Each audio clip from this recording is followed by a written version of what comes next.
सभी का स्वागत है दूसरे दिन के online IC38 pre examination training के मॉड्यूल में। आज हम लोग डिस्कस करने जा रहे हैं चैप्टर नंबर 3 शिकायत निवारण प्रणाली।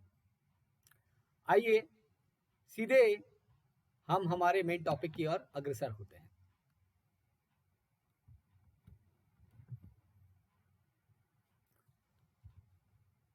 जैसा कि हमने चैप्टर 2 में पढ़ा था, ग्राहक सेवा में आधे से ज्यादा जो चीजें हैं वो ग्राहक सेवा में हमने कवर कर ली थी।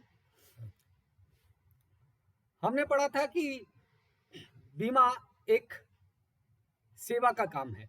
बीमा में एक सर्विसेज लगती है।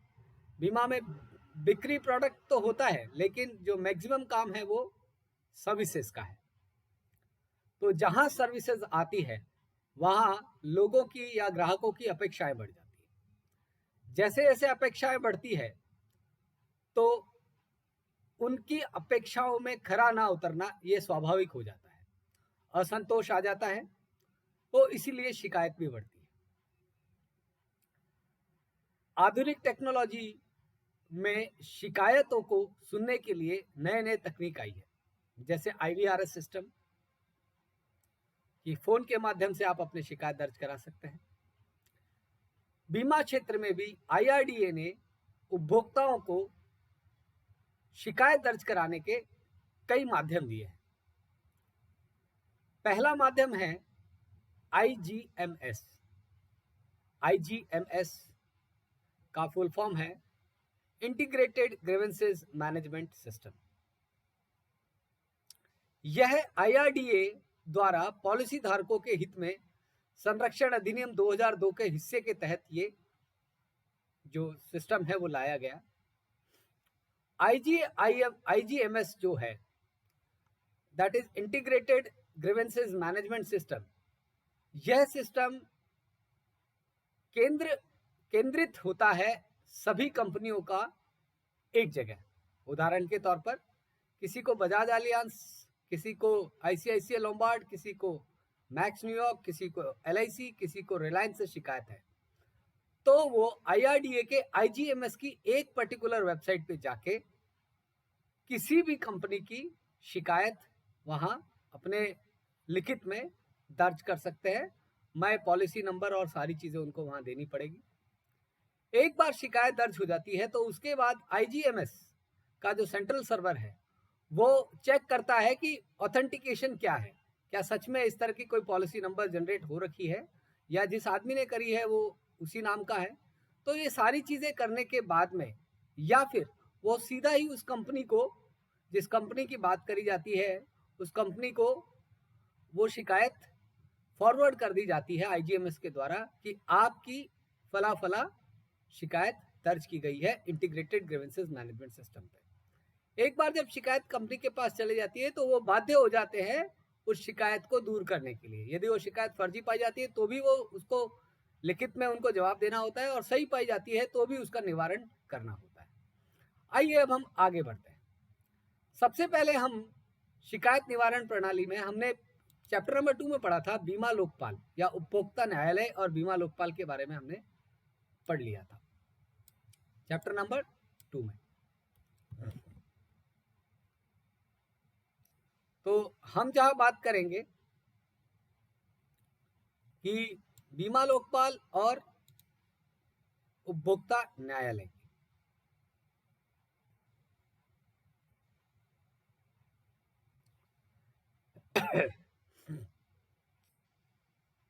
एकीकृत शिकायत प्रबंधन प्रणाली मैंने आपको समझा दिया है, IGMS integrated grievances management system. दूसरा हम बात कर रहे हैं उपभोक्ता संरक्षण अधिनियम 1986 की।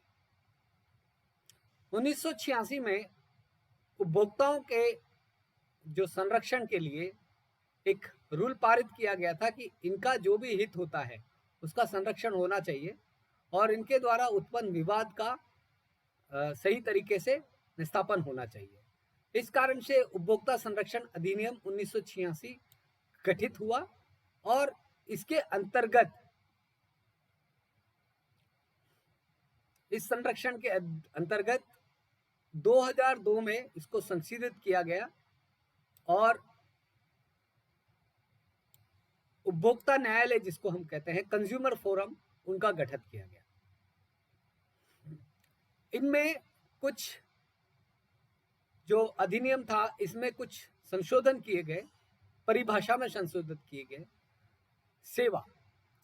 सेवा का मतलब वहां था कि कौन कौन से एरिया जिसमें सेवा का भाव आता है। इनमें बैंकिंग, वित्त पोषण, बीमा, परिवहन, संसाधन, विद्युत एवं अन्य ऊर्जा की आपूर्ति, बोर्ड या ठहरना या दोनों, आवास निर्माण,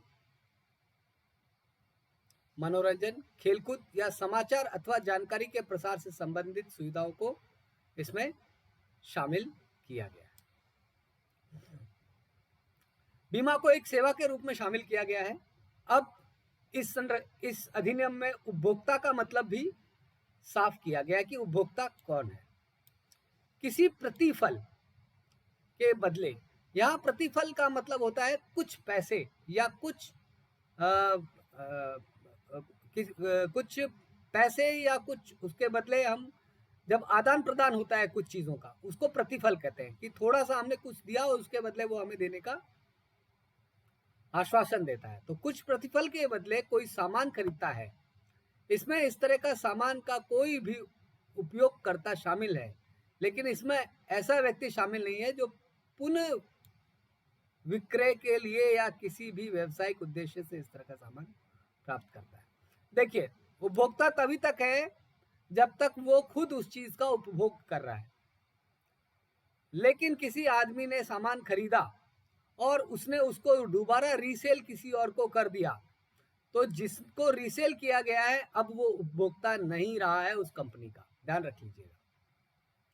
या फिर वो खरीद के किसी और को बेच रहा है मुनाफा कमाने के लिए, तो वो उपभोक्ता नहीं है उस कंपनी का। वो उपभोक्ता किसका हो गया? जिससे उसने खरीदा है। प्रतिफल के बदले कोई सेवाएं दी जा रही है और उसका लाभ उठाया जा रहा है, तो ऐसी सेवाओं को लाभार्थी शामिल होगा। अब दोष या त्रुटि जिसको हम कहते हैं, या क्या कमियां जिसको हम कहते हैं, वो हो सकती है। दोष का मतलब है उसकी गुणवत्ता, उसकी प्रकृति, उसके निष्पादन के तरीके में कोई त्रुटि, कमी अथवा अपर्याप्तता जो किसी भी कानून के तहत इसके द्वारा बनाए रखा जाना चाहिए, आवश्यक है।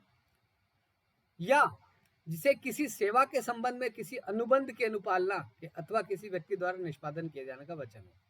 बहुत सीधी बात है, कोई प्रोडक्ट है, यदि उसकी क्वालिटी खराब है, उसका जो नेचर है वो खराब है, उसको जो दिया गया है वो तरीका गलत है, या पूरी ढंग से उसको डिलीवर नहीं किया गया है, या अपर्याप्त मात्रा में है, या पूरी तरीके से नहीं है, टूटा फूटा है, या फिर कोई ऐसा कॉन्ट्रैक्ट, देखिए बीमा जो है वो कॉन्ट्रैक्ट है, अनुबंध है, या कोई ऐसा कॉन्ट्रैक्ट, अनुबंध जिसको पालन करने के लिए कहा गया था कि आप मेरे को इतना रुपया देंगे तो मैं ये चीज ऐसा होने पे ऐसा करूंगा। तो बीमा एक तरह का कॉन्ट्रैक्ट होता है, अनुबंध होता है कि आप इतना पैसा देंगे तो आपका 1 लाख रुपए का इंश्योरेंस रहेगा, आपकी मृत्यु पर इतना पैसा मिलेगा, एक्सीडेंटल हो गया तो इतना मिलेगा। तो ये एक तरह का अनुबंध होता है। तो अगर इनमें कमी पाई जाती है, इनमें दोष पाया जाता है, तो वो उपभोक्ता शिकायत करने का हकदार है। अब यहां शिकायत को भी विभाजित किया गया है, शिकायत को भी परिभाषित किया गया है।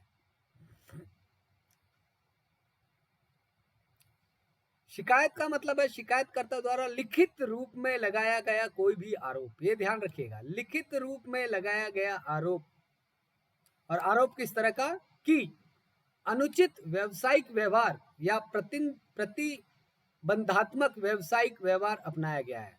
अनुचित व्यवहार, व्यावसायिक मतलब कि उसने बिजनेस एथिक्स को फॉलो नहीं किया है, और जो बिजनेस में प्रतिबंध लगाया गया है वैसा व्यवहार किया गया है। या फिर किसी भी उपभोक्ता द्वारा खरीदे गए सामान में एक या एक से अधिक दोष है, या फिर उसके द्वारा किराए पे ली गई या प्राप्त की गई सेवाओं, उदाहरण के तौर पर हम बस में जाते हैं, तो हम बस में जब जाते हैं तो हम जहां से शुरू करते हैं जर्नी और जहां तक जर्नी चलती है वहां तक हम उस बस को किराए पे ले लेते हैं, अपनी सीट या वो जो भी आपकी कोच है उसको हम किराए पे ले लेते हैं। तो उसके द्वारा किराए पे ली गई या प्राप्त की गई सेवाएं, अब हम उस डिस्टेंस के लिए उससे सेवाएं ले रहे हैं। किसी भी प्रकार की कमी पाई गई है, यदि बस की सीट टूटी हुई है, आपकी स्लीपर खराब थी, टूटी फूटी पाई गई है, तो भी वो शिकायत के लिए बाध्य होते हैं। मतलब आपका उपभोक्ता का वहां पे हनन हुआ है। वसूल किया गया मूल्य कानूनन द्वारा निर्धारित या पैकेज पर प्रदर्शित मूल्य, ये हम सब जगह जानते हैं। एमआरपी से ज्यादा कोई पैसा ले लेता है तो भी आपके उपभोक्ता के जो कानून है, जो आपके हक है, उनका उल्लंघन होता है। ऐसे सामान जो इस्तेमाल में किए जाने पर जीवन और सुरक्षा के लिए खतरनाक होंगे, इस तरह के किसी भी कानून के प्रावधानों के उल्लंघन से जनता के बीच बिक्री के लिए उपलब्ध कराए जा रहे हैं, जिनके लिए व्यापारी को ऐसे सामानों के विशेष वस्तुएं इस्तेमाल के तरीके, प्रभाव, संदर्भ में जानकारी प्रदर्शित करने की आवश्यकता होती है। उदाहरण के तौर पर कोई भी सामान कोई बेच रहा है और उस सामान में कोई ज्वलनशील पदार्थ है, तो उसको उस पे कॉशियस डालना पड़ेगा या खतरा लिखना पड़ेगा कि ये ज्वलनशील पदार्थ है, इसको बच्चे से दूर रखा जाए या इसको गर्म जगह से दूर रखा जाए या आग से दूर रखा जाए। जैसा कि हम हर जगह देखते हैं कि हिट जैसी चीज है, उस पर साफ लिखा होता है कि बच्चों से दूर रखा जाए और आग से दूर रखा जाए। अब बात करते हैं उपभोक्ता विवाद किसको कहा गया है। उपभोक्ता विवाद का मतलब है एक ऐसा विवाद जहां व्यक्ति के खिलाफ शिकायत की गई है, वह शिकायत में निहित आरोपों को नकारता है और उनका खंडन करता है। विवाद तभी कहलाएगा जब आपने शिकायत करी और सामने वाली पार्टी ने उसका खंडन कर दिया या उस चीज से नकार गया कि नहीं नहीं नहीं, ये चीज नहीं है, तभी वो उपभोक्ता मंच में विवाद में आएगा। तो हमने जहां तक अभी तक पढ़ा है, अब एक बार विवाद हो जाता है तो उसका निस्तारण होना है। विवाद के निवारण के लिए 3 स्तर की जिला फोरम में उपभोक्ता फोरम में एजेंसियां बनाई गई है। यह जिले, राज्य और राष्ट्रीय स्तर पर होती है।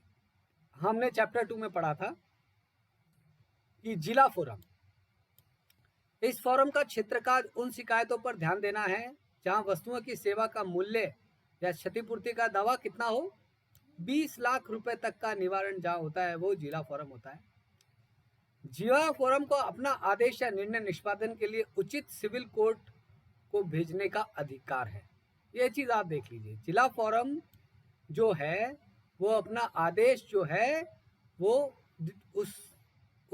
उस जगह के सेशन कोर्ट या सिविल कोर्ट को भी भेज सकता है कि हमने ये आदेश दिया है। दूसरा आता है राज्य आयोग। राज्य आयोग के पास जो है अपील होती है, ऑब्जर्वेशन पर्यवेक्षक का अधिकार होता है। यह जिला फोरम की अपील की भी सुनवाई करता है। इसका मूल अधिकार क्षेत्र उन शिकायतों पर सुनवाई करना है जहां 20 लाख रुपए से अधिक और 100 लाख या 1 करोड़ से अधिक नहीं होनी चाहिए। क्वेश्चन कई बार आता है आप लोगों के पास कि 1 करोड़ से कम या 100 लाख से कम, तो कंफ्यूज मत होइएगा, 1 करोड़ और 100 लाख जो होते हैं वो एक परिवार होते हैं और इसकी जो शक्तियां हैं वो उसी तरह से जिला फोरम जैसे ही समान होती है, इस तरह से जिला फोरम की शक्तियां होती है। ये भी अपने आदेश कोर्ट को भेज सकता है। राष्ट्रीय आयोग की बात करें तो उपभोक्ता संरक्षण अधिनियम में उपभोक्ता फोरम की ये अंतिम इकाई होती है, लास्ट स्टेज होती है। अधिनियम के तहत स्थापित अंतिम प्राधिकरण राष्ट्रीय आयोग है। इसके पास मूल, आप डायरेक्ट जा सकते हैं, इसमें अपील कर सकते हैं या ऑब्जर्वेटरी इसको रख सकते हैं। राज्य आयोग से पारित आदेशों की ये अनुशंसा भी करता है, इसको ऑब्जर्वेशन भी करता है और यदि किसी को कमी लगती है तो वो राष्ट्रीय आयोग में भी जा सकता है। लेकिन इसका सीधा सीधा जो वो है संशय ये है कि आपका मुआवजा 100 लाख या 1 करोड़ से ऊपर का होना चाहिए। इसके पास राज्य आयोग के ऊपर पर्यवेक्षक रखने का अधिकार रहता है। तो ये इस तरीके से काम करता है। आप एक बार इस चीज को देख सकते हैं कि जिला फोरम राज्य सरकार द्वारा प्रत्येक जिले में स्थापित हुए बातों पे ध्यान देता है, 20 लाख तक रुपए से अधिक नहीं देता। राज्य आयोग द्वारा राज्य स्थापित इन बातों पे ध्यान देता है। ऐसी शिकायतें जहां सामान सेवा मूल्य क्षतिपूर्ति दावा 20 लाख से लेके 1 करोड़ रुपए से अधिक नहीं होता। राज्य में किसी भी जिला फोरम के आदेशों के खिलाफ की गई अपील की सुनवाई करता है।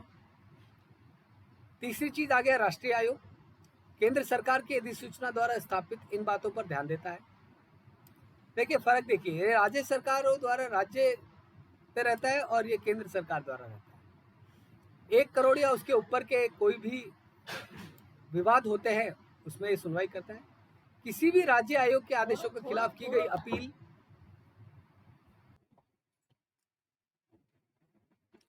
शिकायत निवारण प्रणाली में हम आगे पढ़ेंगे शिकायत दर्ज कराने की प्रक्रिया। जैसा कि हमने पहले पढ़ा कि 3 स्टेजेस के उपभोक्ता फोरम होते हैं, जिला, राज्य और राष्ट्रीय। उपरोक्त तीनों निवारण एजेंसियों में शिकायत दर्ज कराने की प्रक्रिया जो है बहुत सरल है। राज्य आयोग या राष्ट्रीय आयोग के समक्ष शिकायत दर्ज कराने या याचिका दायर करने की प्रक्रिया के लिए कोई शुल्क नहीं है, ध्यान रखिएगा। राज्य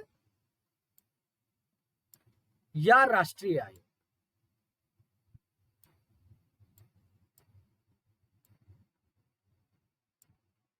शिकायत स्वयं शिकायतकर्ता द्वारा या उसके अधिकृत एजेंट द्वारा दर्ज कराई जा सकती है। इसे व्यक्तिगत रूप से भी दायर किया जा सकता है या डाक से भी भेजा जा सकता है। साथ ही साथ यह ध्यान दिया जाना चाहिए कि शिकायत दाखिल करने के प्रायोजन के लिए किसी वकील की आवश्यकता नहीं पड़ती है। तो उपभोक्ता जो मंच है वहां पर जब भी आप शिकायत दर्ज करते हैं, लिखित में उपभोक्ता द्वारा शिकायत दर्ज करी जानी चाहिए। किसी तरह की फीस नहीं देनी पड़ती और किसी तरह के वकील की जरूरत नहीं पड़ती। अब हम बात करें कि एक बार हमने शिकायत कर दी और वहां सुनवाई हो गई, तो उपभोक्ता फोरम के आदेश उसकी पालना किस तरह से की जाती है और उसके क्या नियम। अगर फोरम इस बात से संतुष्ट है कि जिस सामान के खिलाफ शिकायत दर्ज की गई है वह शिकायत में निर्देशित किसी भी दोष से ग्रस्त है या कि सेवाओं के बारे में शिकायत में शामिल की गई आरोप साबित हो जाता है, तो फोरम विपक्षी पार्टी को निम्नलिखित में से एक या अधिक कदम उठाने के निर्देश देते हुए आदेश जारी कर सकता है। देखिए किस तरह के आदेश जारी हो सकते हैं। पहला, शिकायतकर्ता को मूल या बीमा मामले में प्रीमियम का भुगतान किया गया शुल्क वापस दे दिया जाए, या फिर विपक्ष पार्टी को लापरवाही बरतने के कारण उपभोक्ता को हुए नुकसान या चोट के लिए मुआवजा राशि का भुगतान किया जाए।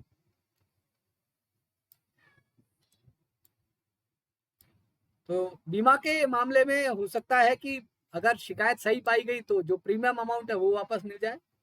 अगर कोई और नुकसान हुआ है तो उसका मुआवजा भी दिला सकती है। विवाद में जो सेवाओं में जो कमियां आई है उसको दूर करने के निर्देशित दे सकती है कि इन कमियों को आप दूर करें। अगर उनका व्यवहार अनुचित रहा है, व्यावसायिक व्यवहार बिजनेस एथिक्स के खिलाफ रहा है, या जो प्रतिबंधक व्यवहार है वो किया गया है, तो इसे बंद करने और इसे नहीं दोहराने के लिए भी वो उसको निर्देशित कर सकती है। आखिरी चीज, पार्टी या जो भी उपभोक्ता होता है उनको पर्याप्त जो लागत आई है, इस टोटल खर्चा आने जाने का जो खर्चा हुआ है या जो भी चीज हुई है उसको पूरा दिलाने के लिए बाध्य हो जाता है या वो बाध्य करता है।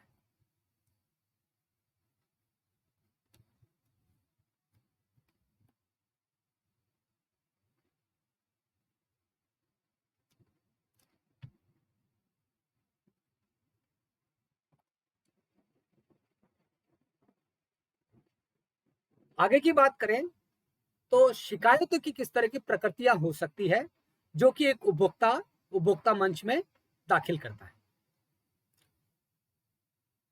जहां तक बीमा के व्यवसाय की बात है तो अधिकांश उपभोक्ता जो विवाद होते हैं वो इन 5 तरीके के होते हैं। दावों के निपटान में होने वाली देरी, कि जो दावा का पैसा है वो हमें देर से मिल रहा है, या दावों का पैसा का निपटारण ही नहीं हुआ है, या दावा देने को अस्वीकृत कर दिया गया है, या नुकसान की मात्रा ज्यादा थी और कम दिया गया है, या पॉलिसी के नियम एवं शर्तें वो हमें स्वीकृत नहीं है या उनमें कहीं ना कहीं हम उनसे संतुष्ट नहीं है। तो ये 5 तरह की अधिकांश उपभोक्ता विवाद आते हैं बीमा को लेकर। अगला हम बात करें तो आता है बीमा लोकपाल। बीमा अधिनियम 1938 के अधिकारों के तहत 11 नवंबर 1998 को एक गैजेट नोटिफिकेशन हुआ और उस गैजेट नोटिफिकेशन में लोक शिकायत निवारण नियम 1998 बनाया गया। लोक शिकायत निवारण नियम 1998 बनाया गया। ये नियम जीवन और गैर जीवन बीमा कंपनियों के लिए बीमा के सभी व्यक्तिगत लाइनों यानी व्यक्तिगत क्षमता के लिए बीमा पर लागू किए। तो बीमा लोकपाल इसी नियम के तहत बना है। लोकपाल बीमा धारक और बीमा कंपनी की आपसी सहमति से संदर्भ की शर्तों के भीतर एक मध्यस्थ और परामर्शदाता के रूप में कार्य कर सकते हैं। देखिए, अगर हम सीधी भाषा में बात करें तो बीमा लोकपाल एक तरह के बीमा कंपनियों के ही उच्च अधिकारी होते हैं जो कि सभी स्तर पर होते हैं। उदाहरण के तौर पर यदि हम देखें तो भारतीय जीवन बीमा निगम LIC ऑफ इंडिया में बीमा लोकपाल है और बहुत पहले से। और ये लोकपाल ब्रांच लेवल से लेके डिवीजन से लेके जोन से लेके सेंट्रल लेवल तक। तो बीमा लोकपाल कोई बाहर से व्यक्ति नहीं आता। बीमा लोकपाल उसी संस्था के अधिकारी होते हैं जो कि उस संस्था के कार्य को बहुत अच्छी तरीके से समझते हैं और इस चीज को समझते हुए यह माना जाता है कि जो भी शिकायत या जो भी विवाद उपभोक्ता ने उत्पन्न किए हैं उसका निवारण हम इंटरनली आंतरिक रूप से बीमा लोकपाल के जरिए कर सकते हैं।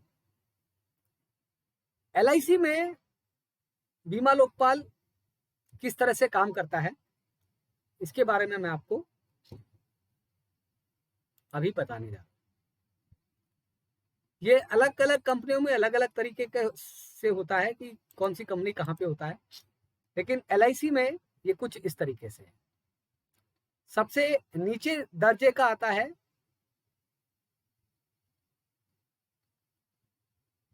ब्रांच लेवल, उसके ऊपर आता है डिवीजन या मंडल लेवल, उसके बाद में आता है जोनल और उसके बाद में आता है सेंट्रल लेवल। जहां तक ब्रांच लेवल की बात करी जाए, हर फ्राइडे को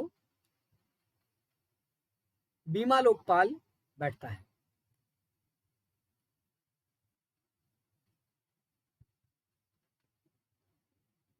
और उस शाखा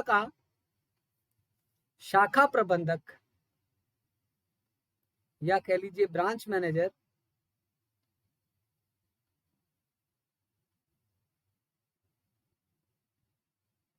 या उसके समकक्ष कोई भी अधिकारी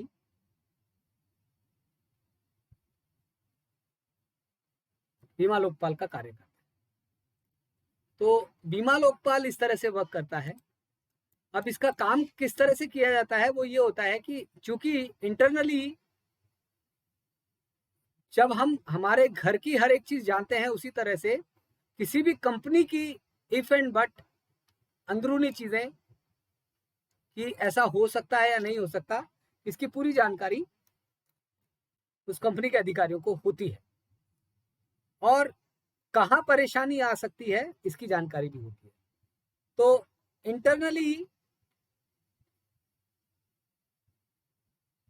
इसका सॉल्यूशन आसानी से हो जाता है।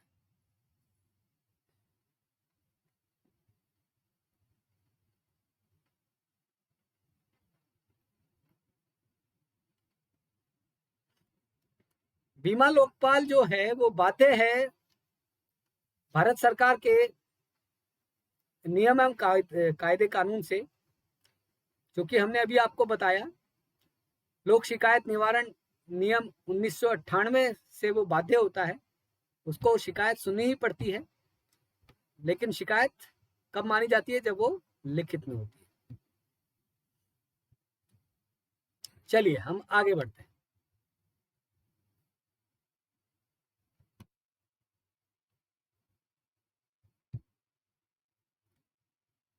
अब बात करें लोकपाल से शिकायत।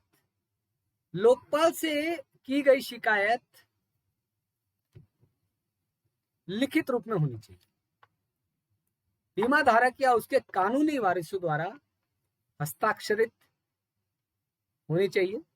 एक ऐसे लोकपाल को संबंधित जिसका अधिकार क्षेत्र है जहां बीमा कंपनी की कोई शाखा कार्यालय है, दस्तावेजों द्वारा समर्थित यदि कोई हो, शिकायतकर्ता के हुए नुकसान की प्रकृति और बीमा के अनुमान की मांगी गई राहत के साथ होनी चाहिए। ये चीज ध्यान रखिए।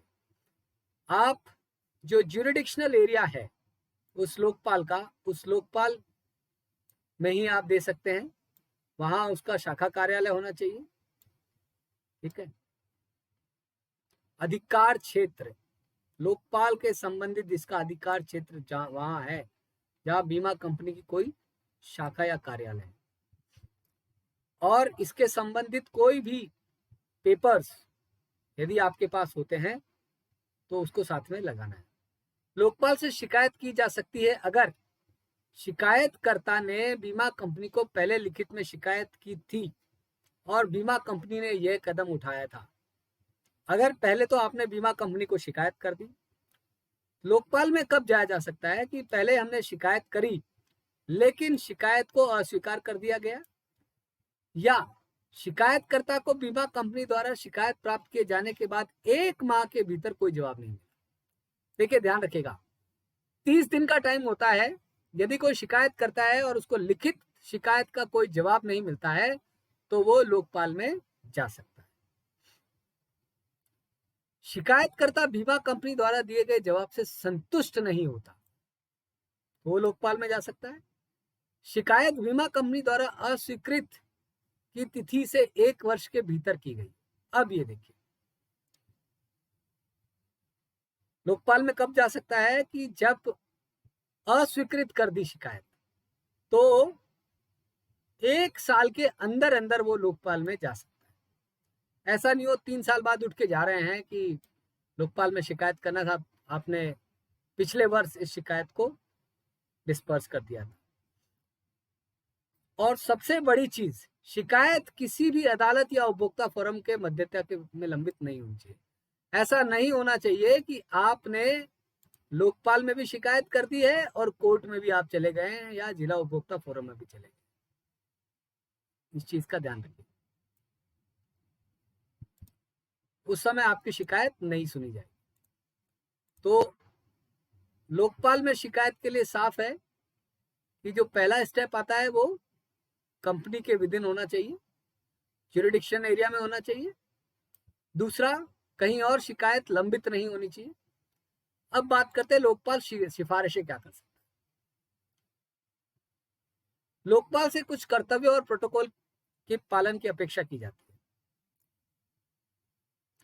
अब लोकपाल के पास जैसे ही शिकायत आती है उसको 1 माह के भीतर उस पर सिफारिश करनी होती है। सिफारिश मतलब जो भी कमेंट शो करेंगे उसकी प्रतियां शिकायतकर्ता और बीमा कंपनी दोनों को भेजी जानी चाहिए। इस तरह की सिफारिश प्राप्त होने के 15 दिनों के भीतर शिकायतकर्ता द्वारा सिफारिशों को लिखित रूप में स्वीकार किया जाना चाहिए। अब एक चीज ये समझ लीजिए कि कोई सिफारिश करी, मान लीजिए उन्होंने, कंपनी ने फेवर में डाल दिया कि ठीक है हम आपको ये पैसा वापस करेंगे या आपका क्लेम हम आपका क्लेम दिलाएंगे, तो जो सिफारिश जो आई है 15 दिन के भीतर भीतर उसको लिखित में वापस देना पड़ेगा कि जो आपने हमें ये दिया है हम उसे स्वीकार करते हैं। अब जो स्वीकृति पत्र है उसकी एक कॉपी बीमा कंपनी को भेजी जानी चाहिए तथा उसे एक तरह का स्वीकृति प्राप्त होने के 15 दिनों के भीतर लिखित पुष्टि मांगी जानी चाहिए। मतलब आपने स्वीकृत कर लिया कि ठीक है बीमा लोकपाल द्वारा जो भी फैसला दिया गया है या जो भी सिफारिशें की गई है मैं उसे मानता हूं, उसकी एक प्रतिलिपि बीमा कंपनी को भेजी जानी चाहिए और उसे बताना, उसको लिखित में वापस जवाब देना है 15 दिन के भीतर भीतर कि हमने ये आपकी प्राप्त कर ली है और हमने लिखित में इसकी पुष्टि ले ली। अब आपको पास आता है एक शब्द फैसला या रिवार्ड या अवार्ड। फैसला या अवार्ड जो शब्द है,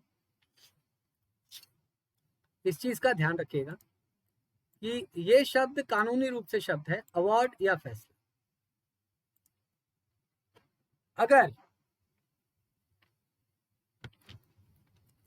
विवाद का निपटारा मध्यस्थ द्वारा नहीं होता है तो लोकपाल बीमा धारक के लिए एक फैसला पारित करेगा जो उसकी नजर में उचित है और जो बीमा धारक को नुकसान से कवर करने के लिए आवश्यक राशि से अधिक नहीं होगा। ठीक है, लोकपाल के फैसले निम्नलिखित नियमों से संचालित होते हैं।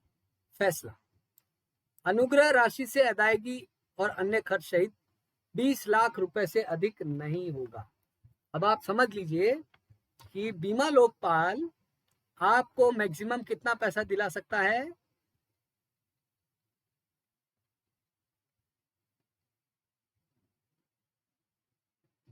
लोकपाल के जरिए आपको ज्यादा से ज्यादा 20 लाख रुपए मिल सकते हैं, इससे ज्यादा नहीं मिलेगा। इसका फैसला इस तरह से आएगा कि शिकायत प्राप्त होने की तारीख से 3 महीने की अवधि के भीतर दिया जाना चाहिए। अब मान लीजिए जिस दिन से शिकायत हुआ है उस दिन से 3 महीने के भीतर भीतर यह फैसला लोकपाल को दिया देना जाना चाहिए। और जो बीमा धारक है, इस तरह का जो फैसला या अवार्ड प्राप्त होता है 1 महीने के भीतर अंतिम निपटान के रूप में अवार्ड की राशि प्राप्त हो जानी चाहिए। उदाहरण के तौर पर आज 1 तारीख है, 1 सितंबर है, आज के दिन आपने शिकायत दर्ज कराई बीमा लोकपाल में, तो आज से 3 माह के अंदर अंदर उसको बीमा लोकपाल को सितंबर, अक्टूबर, नवंबर की 30 तारीख तक उनको इस पे फैसला देना है। और यदि फैसला आ जाता है तो उस फैसले आने के 1 महीने के भीतर भीतर जो भी फैसला दिया गया है उसका निपटान जो है वो कर देना पड़ेगा किसको? कंपनी को, नहीं तो उस पे भी पेनल्टी लग जाती है।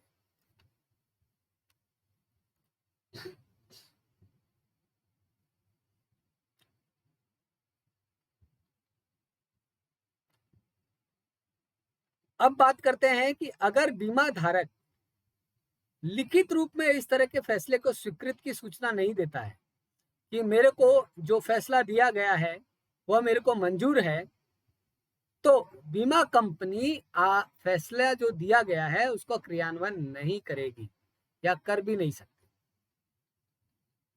तो 15 दिन के भीतर भीतर आपको देना होता है। इन चीजों का थोड़ा सा ध्यान रखें।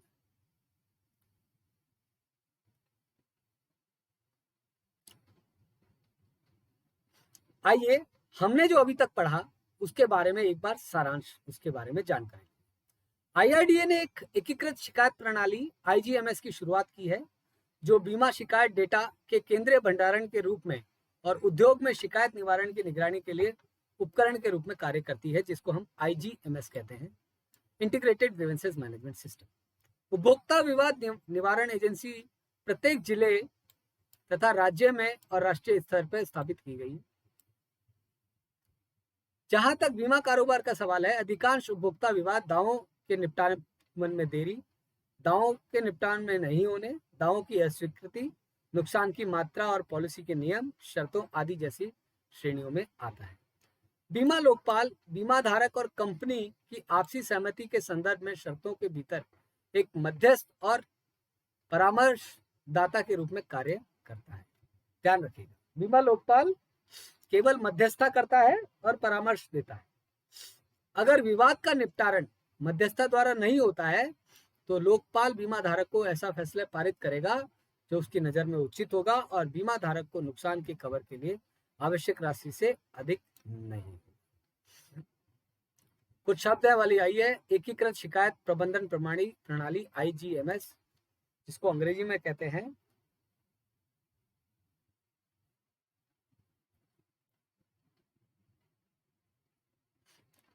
इंग्लिश में इसको कहते हैं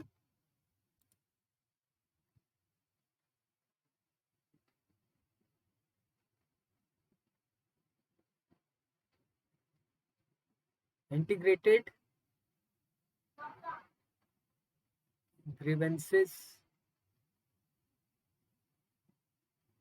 IGMS mechanism services. IGMS integrated grievances mechanism services, एकीकृत शिकायत प्रबंधन प्रणाली,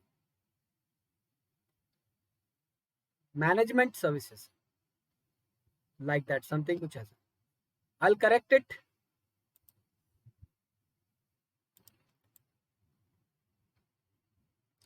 उपभोक्ता संरक्षण अधिनियम 1986 में आया। जिला फोरम, राज्य फोरम, राष्ट्रीय आयोग, बीमा लोकपाल, ऑप्समैन भी कहते हैं उसको। तो हमने ये सारी चीजें पढ़ी है। तो ये था हमारा चैप्टर नंबर 3 और हम जल्द ही चैप्टर नंबर 4 के लिए आगे नेक्स्ट टॉपिक पे चर्चा करने वाले हैं। Thank you.